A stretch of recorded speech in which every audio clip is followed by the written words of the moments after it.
নিজেদের ঘরের মাঠে সবাই সুবিধা পায়।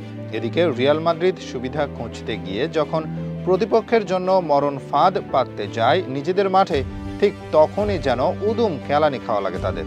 এর আগে সান্তিয়াগো বার্নাব্যুতে ছাদ আটকে বার্সার কাছে হজম করেছিল একালি গোল। এবার আর্সেনালের বিপক্ষের ম্যাচের আগে এত হুমকি দিয়ে প্রতিপক্ষকে ভয় দেখিয়ে আরও কত কি কাণ্ড করেছিল তারা। ফলাফল অবশ্য কিছুটা বদলেছে।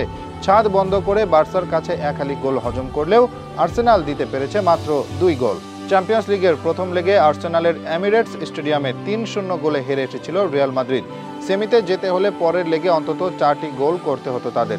এই ম্যাচকে সামনে রেখে যে কি পরিমাণ নাটক করেছে রিয়াল, সেই নাটক যেন সত্যিকারের নাটক হার মানায়। খেলোয়াড়রা মাঠে অনুশীলন বাদ দিয়ে ফেসবুক, টুইটার, ইনস্টাগ্রামে ছিল ব্যস্ত। একের পর এক হুমকি ধামকি দিয়ে পোস্ট করে তারা।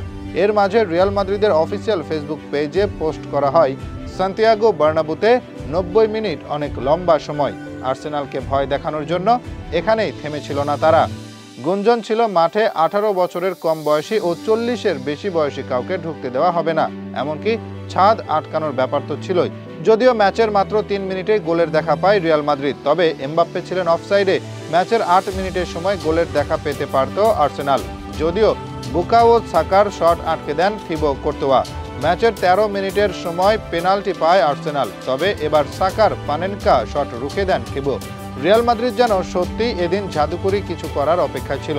21 মিনিটে মাদ্রিদ পেনাল্টি পেলেও সেটা বাতিল করে VAR। বেশ কিছু নাটক হলেও প্রথমার্ধ ছিল গোলশূন্য ড্র। তবে দ্বিতীয়ার্ধে বদলে যায় দৃশ্যপট। রিয়াল মাদ্রিদ তো এগিয়ে যেতে পারেনি, উল্টো গোল হজম করে বসে 65 মিনিটে। পেনাল্টি মিস করা সাকাই এবার দলকে এগিয়ে দেন 1-0 গোলে। তার গোলের 2 মিনিট পর গোল করেন ভিনিসিয়াস জুনিয়র। মনে হচ্ছিল কামব্যাকের অপেক্ষা, তবে সেটা আর স্থায়ী হয়নি। ম্যাচ গড়িয়ে গেছে শেষ দিকে, তবে রিয়াল মাদ্রিদ তো আর পায়নি গোলের দেখা।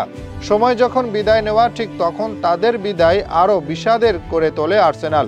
অতিরিক্ত সময়ে গার্নার্সদের 2-1 ব্যবধানে এগিয়ে দেন গ্যাব্রিয়েল মার্টিনেল্লি, আর তাতে করে 2 লেগ মিলিয়ে 5-1 ব্যবধানে জয় তুলে নিয়ে সেমিতে চলে গেছে আর্সেনাল।